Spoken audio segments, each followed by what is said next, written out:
là-dessus, mais je vais revenir sur la question des rôles et responsabilités de tout un chacun de nous. Et c'est assez important à la population de comprendre que nous avons un rôle important à jouer. Que nous soyons agents de la CENI, que nous soyons les candidats qui avons postulé, que nous soyons la population qui va aller voter, les témoins, nous avons un rôle important à jouer. Et pour moi, ce que j'aimerais marteler pour cette journée, c'est de demander à la population de continuer à rester focus sur la volonté des urnes. Nous avons vu ces irrégularités. Il y a même quelques personnes qui ont été citées de nom. Nous avons remarqué qu'il y a eu des personnes qui avaient la fierté de faire ce qu'ils étaient en train de faire en termes d'irrégularité. Moi, je pense que la population doit rester éveillée. Elle doit rester éveillée à suivre jusqu'à la proclamation si vraiment justice sera rendue face à toutes ces personnes qui continuent à perturber le processus démocratique, le processus électoral qui est censé être un processus démocratique.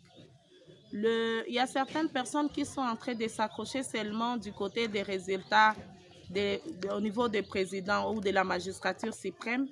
Mais pour moi, ce n'est pas le seul niveau qui avait eu des problèmes ou des soucis. Exactement. Au niveau national, au niveau provincial, au niveau municipal, il y a eu du méli-mélo.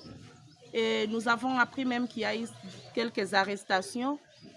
Et que la CENI soit informée que la population est en train de suivre de près. Nous attendons ces résultats avec soif. Je ne fais pas un appel à la violence, mais même dans la non-violence, il faudrait que la population reste sentinelle, que la population joue ces rôles-là des brigades de la vérité des urnes.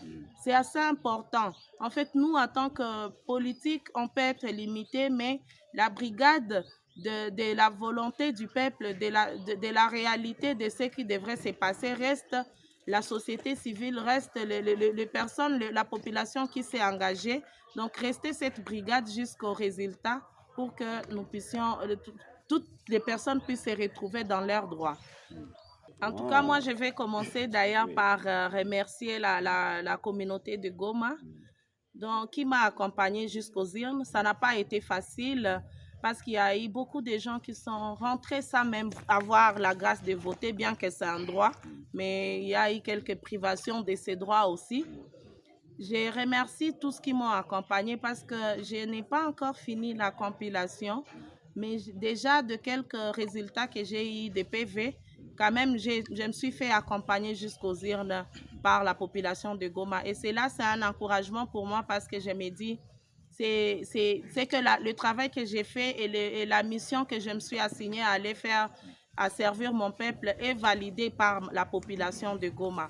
Donc voilà, merci beaucoup. Restons focus, restons concentrés à l'attente des résultats parce que nous savons que nous sommes en train de revendiquer aussi officiellement tout ce qui va avec le contentieux et nous pensons que vraiment la population va jouer aussi son rôle de brigade de la démocratie en RDC.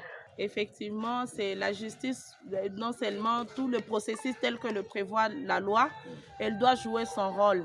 Je n'aimerais pas qu'aujourd'hui nous puissions parler des actions violentes pour faire attendre la vérité des urnes. Donc je pense que c'est assez important que la population, non seulement il y a certaines personnes qui sont pour l'annulation du processus, il y a certaines personnes qui sont contre, mais dans tout cela, moi je ne reste pas à ce niveau-là.